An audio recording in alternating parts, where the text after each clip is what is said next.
அரசு பள்ளியில சினிமா பாட்டை போட்டு ஒரு அமைச்சர் டான்ஸ் ஆடுறாருன்னா அப்போ இந்த பிள்ளைகளுடைய நினைப்பு எங்க போகும்? நான் தன்னந்தனியாலே நீ ஏளனமா பாரு ஓ பாருங்க. அதாவது ஹாஸ்பிட்டல், ஒரு இஎஸ்ஐ ஹாஸ்பிட்டல், அந்த ஹாஸ்பிட்டல்ல என்ன பாட்டு ஒலிக்குது? தமிழ்நாட்டுடைய சாப கேட்டா நீங்க நடக்கிற ஒவ்வொரு விஷயத்தை பார்க்கும்போது தமிழரசு இதுக்கு பிஜேபி வந்துருக்கலாம்டா. உங்களுக்கு பதில் படிச்சவன் படிக்காதவன் எல்லாமே தற்கொலையா இருக்கிறான். இதுதான் மாற்றமா? இதுதான் முன்னேற்றமா? என்ன மாற்றம்?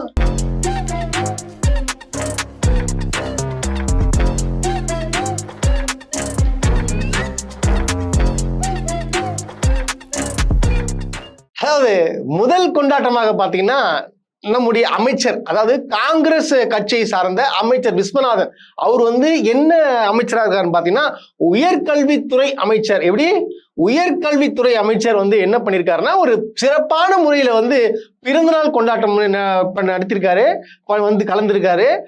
அப்புறம் என்ன பண்ணிருக்காரு பாத்தீங்கன்னா எங்க ஸ்கூல்ல, அதாவது அரசு பள்ளியில இவர் என்ன பண்றாரு, கலந்துக்கிட்டு என்ன ஒரு விசேஷமான ஒரு வேலையை பார்த்திருக்காருன்றத பாருங்க.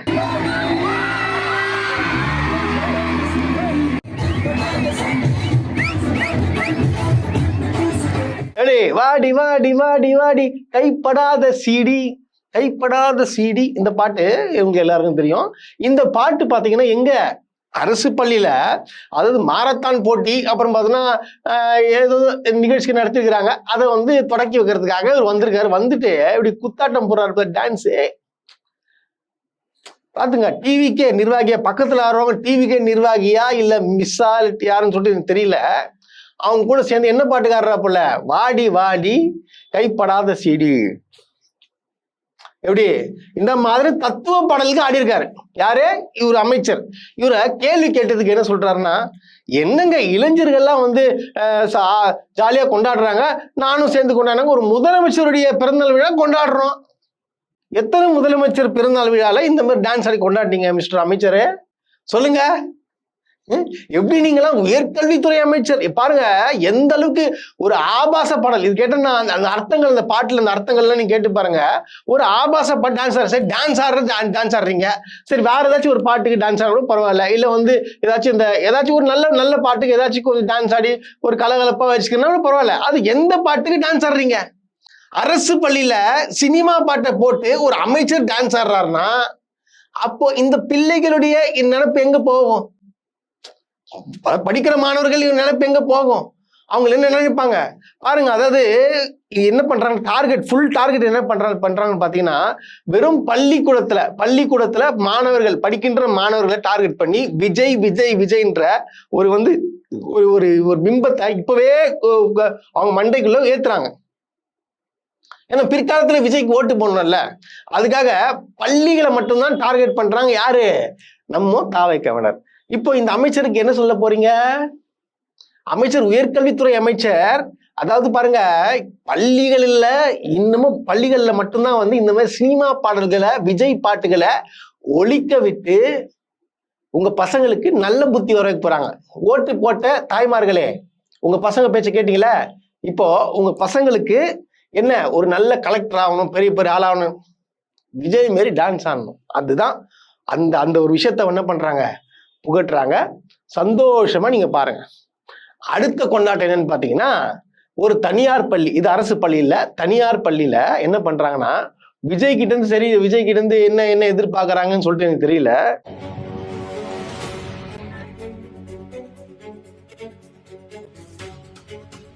ஒரு மாசம் ஃபீஸ் கட்டலைன்னா கூட வெளியே நிற்கிற பேரண்ட்ஸ் வராங்க.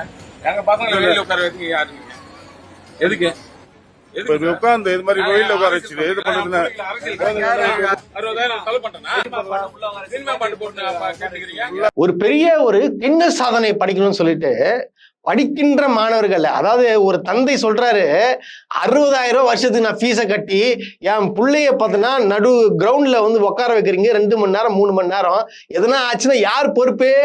ஒரு சினிமா பாட்டை போட்டு விட்டு என்ன பண்றாங்கன்னா, விஜய் மூஞ்ச வரைஞ்சிட்டு அதுல உட்கார வச்சு ட்ரோன் மூலியமா பார்த்தோன்னா விஜய் காட்டுறதுக்கு, அது விஜயை பார்த்தோன்னா முதலமைச்சர் குஷி படுத்துறதுக்காக இந்த மாதிரியான நிகழ்ச்சிகள் நடக்குது. பாவம் அந்த பசங்க, அப்ப அந்த பசங்க பாருங்க, நான் சொல்றேன்ல, இவங்க டார்கெட் என்னன்னு பாத்தீங்கன்னா, அடுத்த தலைமுறை, இந்த தலைமுறை சீரழிச்சிட்டாங்க விட்டுருங்க, அடுத்த தலைமுறை சீரழிக்கணுன்றதுக்காக உள்நோக்கத்தோட விஜயுடைய முகம், விஜய் என்ன பண்ணிட்டு சாதனை பண்ணிட்டாரு, என்ன பண்ணிட்டாருன்னு கேக்குறேன். அவரு வெறும் நடிச்சாருங்க, அவ்வளவுதானே. அதுக்கு வந்து பசங்க என்ன பண்றாங்க, ஒண்ணு சேர்ந்து உக்காந்து, எப்படி ஒண்ணு சேர்ந்து விஜய் போட்டோ, விஜய் மாரி விஜய் டிசைன்ல, அதாவது பாரு மேல இருந்து பார்த்தா விஜய் மூஞ்சி தெரியும். ஸோ அது மாதிரி தெரியப்படுத்தி விஜய் கிட்ட ஏதோ ஸ்கூல்ல இருந்து என்ன டொனேஷன் என்ன வாங்குறதுன்னா பிளான் பண்றாங்கன்னு சொல்லிட்டு தெரியல, இல்ல வந்து ஒரு டீச்சர்கள்லாம் இல்ல ஹெட்மாஸ்டர் வந்து விஜயோட ஃபேனான்னு சொல்லிட்டு தெரியல. அதாவது இவங்களுடைய ஆதாயத்துக்காக படிக்கின்ற மாணவர்களை வந்து இந்த மாதிரி கட்டாயப்படுத்தி டார்ச்சர் பண்றாங்க. பாத்துக்கோங்க, இதெல்லாம் எங்க போயிட்டு முட்டிக்கிறது, இதெல்லாம் எங்க போயிட்டு முட்டிக்க சொல்றது பார்க்கும் போதே நம்மளுக்கு வந்து வயிறு எரியுதுங்க. அநியாயத்தின் உச்சம் இது, அநியாயத்தின் உச்சம். இது போக இது விட்டுருங்க, அடுத்த நிகழ்ச்சி சிறப்பான நிகழ்ச்சி. இந்த நிகழ்ச்சியில் என்ன பண்ணிருக்கான்னு பாத்தீங்கன்னா, கவர்மெண்ட் ஸ்கூல்ல அரசு பள்ளியில தாவேகா கொடியை கட்டி வந்து வாலிபால் டோர்னமெண்ட்டோ வாலிபால் டோர்னமெண்ட் நடத்துறாங்களாம். எப்படிங்க ஸ்கூலுக்குள்ள அரசு பள்ளிக்குள்ள எப்படி கட்சி கொடி போகும்? இதை வந்து தட்டி கேட்க மாட்டாரா ராஜ்மோகன் சார்? ராஜ்மோகன் சாருக்கு நான் ஒரு கோரிக்கை வச்சேன், அவனை வந்து கட்சியில விட்டு தூக்கிட்டாங்க. அது என்ன போல நிறைய பேர் கோரிக்கை வச்சுக்கிறாங்க. அந்த வேர்லாச்சு ஸ்கூல்ல போயிட்டு விஜய் போட்டோ காட்டி விஜய் மாமா வாழ்த்து சொல்லுங்க ஒரு யார் திரும்ப கேட்டாரு பாருங்க, அவர் என்ன பண்ணிருக்காங்கன்னா கட்சியை விட்டு தூக்கிட்டாங்க. சரி, ஓகே, அதுக்கு நன்றி. ஆனா தொடர்ந்து இந்த மாதிரி நடக்குது. யாரு கேட்டு இந்த மாதிரி வச்சாங்க கொடிய? அந்த கொடியை வச்ச நிர்வாகிகளை கண்டிப்பா தூக்கணும். தொடர்ந்துங்க அரசு பள்ளி தனியார் பள்ளியில போயிட்டு படிக்கின்ற மாணவர்கள் டார்ச்சர் பண்றாங்கன்னா என்ன அர்த்தம்? அதாவது இப்ப அடுத்து ஓட்டுக்கு ரெடி பண்றாங்க அர்த்தம். இது என்ன, இது கேவலமா இல்ல? அநியாயத்தின் உச்சம். சரி, இவங்க இப்படி இருக்காங்க, அதை விட்டுருங்க. இன்னொரு அமைச்சர், அதாவது பாத்தீங்கன்னா ஒரு பெண் அமைச்சர் இருக்கிறாங்க. அவங்க வந்து என்ன பண்றாங்கன்னு பாத்தீங்கன்னா, பசங்களை, அதுவும் படிக்கின்ற மாணவர்களை என்ன பண்றாங்க, அதாவது டிவிக்கேன்னு கத்த விட்டு அழகா என்ன பண்றாங்க, செல்ஃபி ரீல்ஸ் எடுக்கிறாங்க. ரீல்ஸ் பாருங்க, வீடியோ பாருங்க.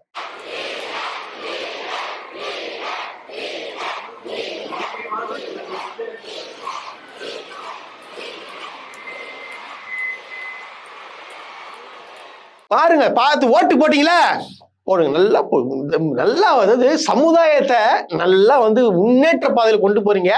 தமிழ்நாடு எங்க போகுதுன்னு சத்தியமா எனக்கு தெரியலங்க. அந்த அளவுக்கு ஒரு மோசமான நிலையில வந்து இருக்குது. உண்மைதான். அமைச்சர்களும் சரி, எல்லாருமே மொத்தமா சேர்ந்து படிக்கின்ற மாணவர்கள் மண்டையில டிவிக்கே விஜய் இதை மட்டும் தான் வந்து கொண்டு போறாங்க, தவிர வேற எதுவுமே இல்லை. இதுதான் உண்மை. அதான் எங்க போகுது நம்ம சமுதாயம். நம்ம இளைஞர்கள் இவ்வளோ நல்லது பண்ணிக்கிறாங்க. போன ஆட்சியில, முந்தின ஆட்சியில, எல்லாத்துலயுமே படிக்கின்ற மாணவர்களுக்கு முக்கியத்துவம் கொடுத்து எவ்வளவு திட்டங்களை கொண்டு வந்தாங்க, என்னென்னோ பண்ணாங்க. ஆனா இவங்க விஜய்ன்ற விஷயத்த உள்ள கொண்டு போய் சேர்க்கிறாங்க. இதெல்லாம் பார்க்கணும் நேரம். என்ன பண்றது? ஓட்டு போட்டீங்களா, அனுபவிக்கணும். நானும் சேர்த்து அனுபவிக்கிறேன், வேற என்ன பண்றது? அடுத்து இது இல்லாம அடுத்தது இவங்களாச்சு சரி ஓரளவுக்கு படிச்சவங்க, படிச்ச ஒரு ஐஆர்எஸ் சாதாரண பொறுப்பு இல்லைங்க. அவர் வந்து ஒரு கவர்மெண்ட்ல வந்தவர். அவங்க ஒய்ஃப் பார்த்தீங்கன்னா அந்த இஎஸ்ஐ ஹாஸ்பிட்டலில் ஒர்க் பண்ணுறாங்க. ஸோ அதுக்கு பார்த்தீங்கன்னா ஒரு பட்டமளிப்பு விழாக்கு யார் கலந்துருக்கா? நம்முடைய ஐஆர்எஸ் அருண் அவர்கள் கலந்துருக்காரு. அது அமைச்சராக இருக்கார்ல, அவர் போய் கலந்துருக்கிறாரு. கலந்துட்டு அந்த பட்டமளிக்கும் விழால ஒரு என்ட்ரி ஆகும்போது என்ன தரம் போடுறாங்க பாட்டு, நான் தனியாலே நீ ஏழனமா பாரு ஓ பாருங்க. அதாவது ஹாஸ்பிட்டல், ஒரு இஎஸ்ஐ ஹாஸ்பிட்டல், அந்த ஹாஸ்பிட்டல்ல என்ன பாட்டு ஒலிக்குது? இது அங்க ஒலிக்கக்கூடிய பாட்டா இது?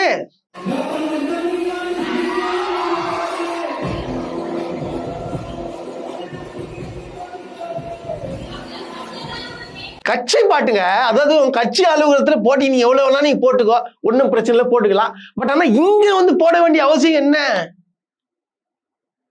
படிச்ச ஐஆர்எஸ் கூட இந்த மாதிரி இருப்பாங்க. விஜயை குஷிப்படுத்துறதுக்காக, அது அங்க இருக்கிறவங்க வந்து ஏதாச்சும் பண்றதுக்காக என்னன்னா ஒரு கேவலமான விஷயங்க அது. இந்த மாதிரி எந்த அரசு எந்த ஆட்சியில் நடந்திருக்கா? இதுதான் மாற்றமா? இதுதான் முன்னேற்றமா? என்ன மாற்றம்? இந்த மாற்றத்துக்காக தான் ஓட்டு போட்டீங்களா? இந்த சட்டசபை தொடக்கத்துல நான் பேசிட்டு இருக்கும் போது பாத்தீங்கன்னா, அங்க ஃபுல்லா கமெண்ட் என்ன போடுறேன், டிஎம்கே தற்கூரி சிதறும் காலிடா, ஏடிஎம்கே நீ இதரும் காலிடா அப்படின்றான். விஜய் என்னமோ பெரிய ஒரு விஷயத்த பண்ற மாதிரி. டேய், நீங்க தமிழ்நாட்டுடைய சாப கேட்டா, நீங்க நடக்கிற ஒவ்வொரு விஷயத்த பார்க்கும் போது தமிழரசு இதுக்கு பிஜேபி வந்துடலாம்டா உங்களுக்கு பதில். என்னடா இது இன்னும் இந்த அளவுக்கு ஒரு மோசமான நிலையா இருக்கு. படிச்சவன் படிக்காதவன் எல்லாமே தற்கொலையா இருக்கிறான். எல்லாமே இந்த மாதிரி பண்ணலாமா? இந்த மாதிரி இது எப்படி சொல்லி அவங்களுக்கு புரிய வைக்கிறது? இது என்ன பண்ணலாம்? எல்லாரும் சிரிக்கிறாங்க நம்மளை பார்த்து. ஓப்பனா எல்லா ஸ்டேட்ல இருந்தும் நம்மளை பார்த்து சிரிக்கிறாங்க.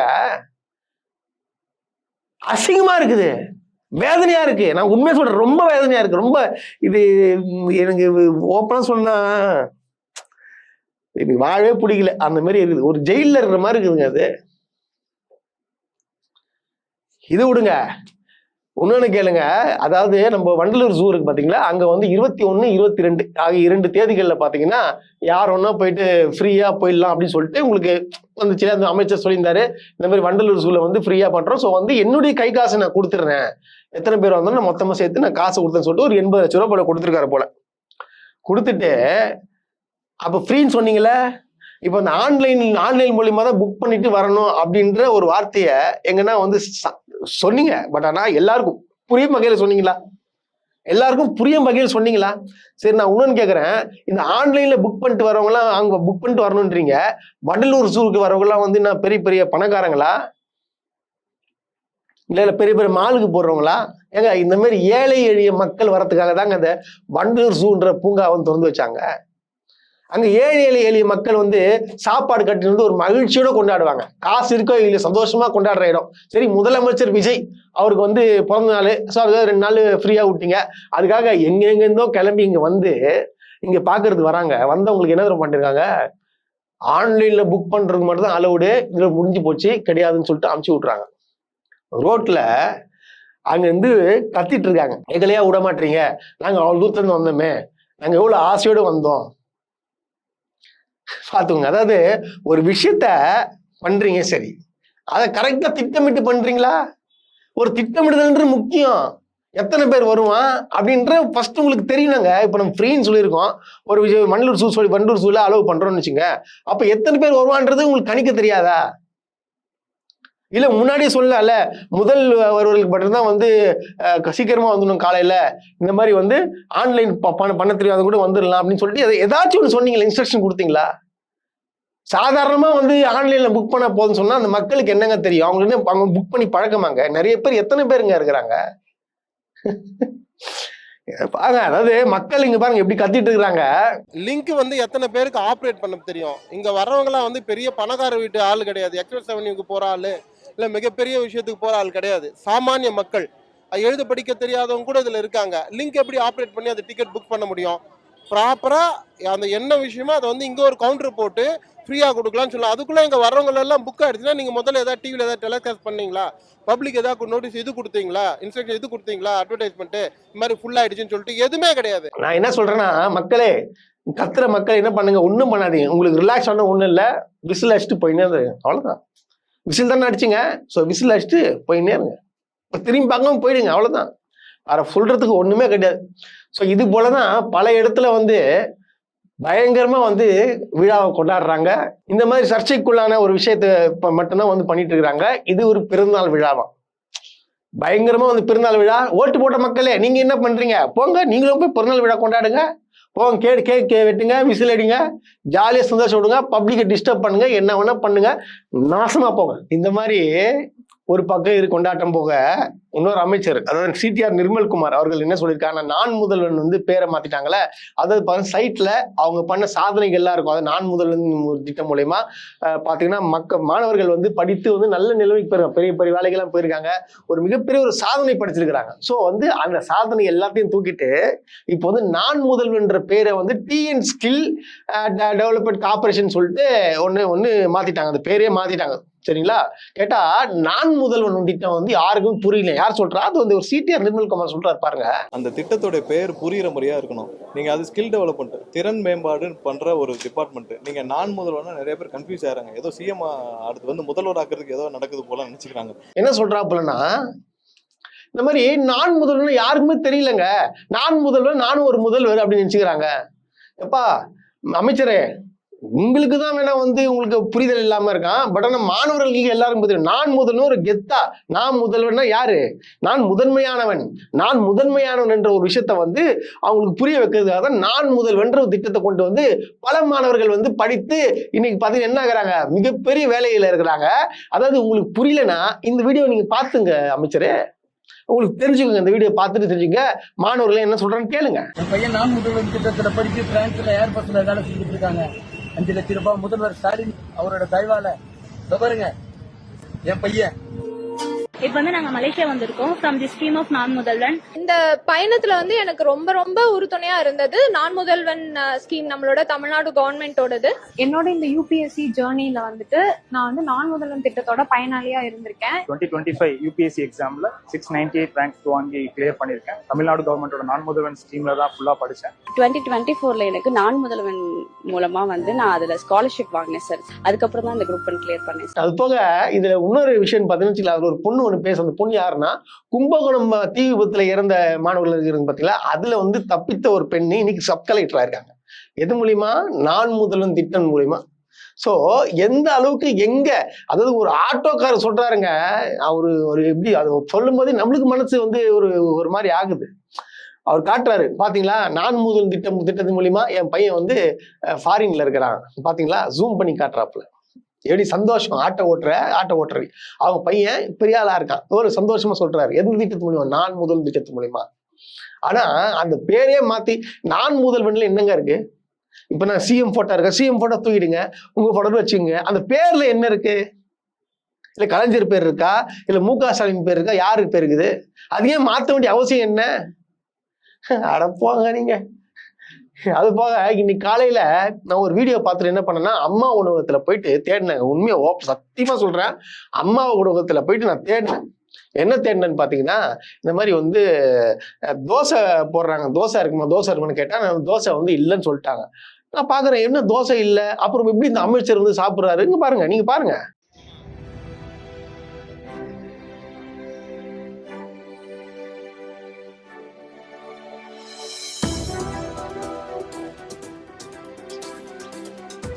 இந்த அமைச்சர் தோசை சாப்பிட்றாப்புல. ஆனா நான் போய் எல்லா அம்மா ஹோட்டல்லையும் போய் கேட்கறேன், தோசை இல்லைன்றாங்க. அப்புறம் எப்படி ஒரு தோசை வந்துச்சு? என்னங்க இது, என்ன இது அநியாயமா இல்ல? தோசை சாப்பிட்றாப்புல அம்மா உணவகத்துல. கேட்டா ஆய்வு நடத்துறாரு, ஆய்வு. பாருங்க, தோசையே கிடையாது, ஆனா தோசை வெளியே வாங்கி சாப்பிட்டு இதை சாப்பிட்டு ஆய்வு பண்றாராம். இதெல்லாம் என்னத்த சொல்றது இது? பாருங்க எப்படிலாம் ஏமாத்துறாங்க. அதுக்கு எதுக்கு ஆய்வு பண்ண வரீங்க?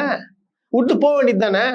இது ஒரு ரீல்ஸ் ஒரு கேடு ஒரு என்னத்த சொல்லி என்னத்த பண்றது. அப்படி போக இந்த அம்மா உணவு சொன்னல, அம்மா உணவு மாதிரியே நம்முடைய ஆதவ் அர்ஜுனா வந்து என்ன பண்றாருன்னா, ரேஷன் அரிசிலாம் வந்து யாரும் சாப்பிட மாட்டாங்க, அதெல்லாம் வந்து தூக்கி போட்டுருவாங்க, இட்லிக்கு தான் யூஸ் பண்ணுவாங்க. அந்த அரிசி நல்லாவே இல்லையா? நான் சொல்லட்டுமாங்க, சத்தியம் சொல்றேங்க, நம்புறீங்களோ இல்லையோ, எங்க வீட்டில் நாங்கள் ரேஷன் அரிசி தான் சாப்பிட்றோம். நீங்க நம்புறீங்களோ இல்லையன்றது எனக்கு தெரியல. நாங்க வந்து ரேஷன் அரிசி மட்டும் தான் சாப்பிட்றோம். ஆனா இது தெரியாத இவரெல்லாம் வந்து என்ன சொல்றாரு, ரேஷன் அரிசி நல்லாவே இல்லை, அதில் எப்படி சாப்பிட்றாங்க? ஆதவ அர்ஜுனா வந்து அவருக்கு என்னங்க, அவர் பணக்காரரு, அவர் என்ன அரிசியும் சாப்பிடுவாரு. பட் ஏழை மக்களுக்கு எல்லாம் என்னங்க, இப்ப ஏழை மக்கள் வந்து அதாவது தமிழ்நாடு மக்களுக்கு தெரியும் அரிசி நல்லா இல்லையா, கொடுக்கின்ற அரிசி நல்லா இல்லையாங்க, இது வரைக்கும் கொடுத்த அரிசி நல்லாவே இல்லையா? யாரும் மனசாட்சியோடு சொல்லுங்க பார்க்கலாம். என்ன பேச்சு. அதாவது பாத்தீங்கன்னா ஒரு ஆணவத்தின் திமிர், ஆணவ பேச்சு, ஆணவ திமிர் பேச்சு. இதெல்லாம் வந்து எப்போ அடங்க போகுதுன்னு சத்தியமா எனக்கு தெரியல. ஓட்டு போட்ட மக்களே பாருங்க, உங்களுக்காக தான் இந்த மாதிரி ஒரு நல்ல திட்டங்கள்லாம் உங்களுக்கு கொண்டு வராங்க.